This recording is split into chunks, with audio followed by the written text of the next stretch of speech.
அனைவருக்கும் வணக்கம். நீங்கள் நம்ம சேனலுக்கு புதுசுன்னா பக்கத்தில் இருக்கிற பெல் பட்டன் அமைத்தி சப்ஸ்கிரைப் பண்ணிக்கோங்க.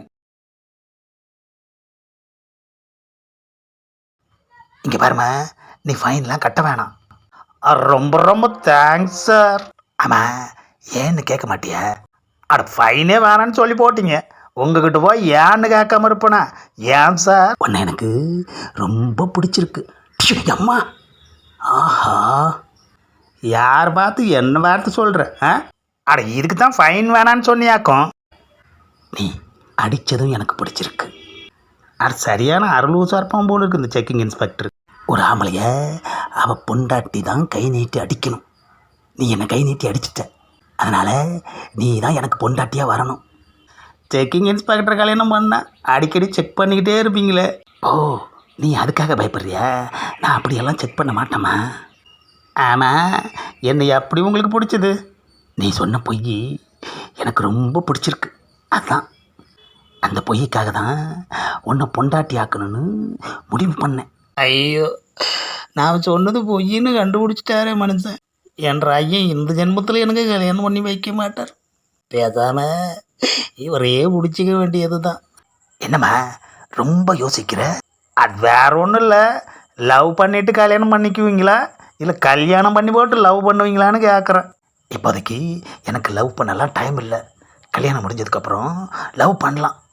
நீங்கள் சொன்னது எனக்கு ரொம்ப ரொம்ப பிடிச்சிருக்கு. அப்போண்ணா என்ன பிடிக்கலையா? அட உங்களை பிடிக்காம அப்புறம் நீங்கள் சொல்கிறது எப்படி எனக்கு பிடிக்கும்? அதுவும் சரிதான். கல்யாணம்லாம் எப்படி பண்ணுவீங்க? என்னது புதுசாக கேட்குற? தாலி கட்டி தான் கல்யாணம் பண்ணுவாங்க. அட நான் அதை கேட்கலிங்க. நம்ம கல்யாணம் எப்படின்னு கேட்டேன். உங்கள் வீட்டுக்கே வந்து உங்கள் அப்பா அம்மா கிட்ட பேசி அதுக்கப்புறம் 2 பேரும் கல்யாணம் பண்ணிக்குவோம், போதுமா? ரொம்ப நல்லவராக தான் இருக்கீங்க. கல்யாணத்துக்கு அப்புறம் என் மேலே சந்தேகம்லாம் வராதில்ல? சந்தேகமா? சந்தேகன்றது என் வாழ்க்கையிலே கிடையாது. அது மட்டும் இல்லை, என் மனசுலையும் அது வரவே வராது, போதுமா? சந்தேகப்படாத ஒரு மனுஷன்தான் எனக்கு புருஷனாக வரணும்னுட்டு இருந்தேன். அதே மாதிரியே நீங்கள் கிடச்சிட்டிங்க. என்ற குடும்பத்தை பற்றி சொல்கிறேன், நல்லா கேட்டு போட்டு அப்புறமா உங்கள் முடிவை சொல்லுங்கள்.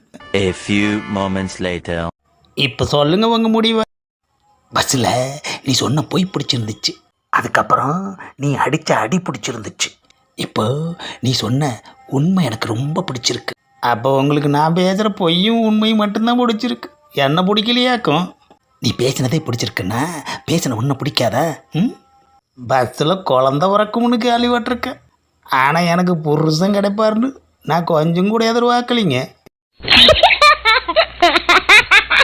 இந்த பதிவை லைக் பண்ணுங்கள், ஷேர் பண்ணுங்கள், மறக்காமல் சப்ஸ்கிரைப் பண்ணி ஓடுங்க.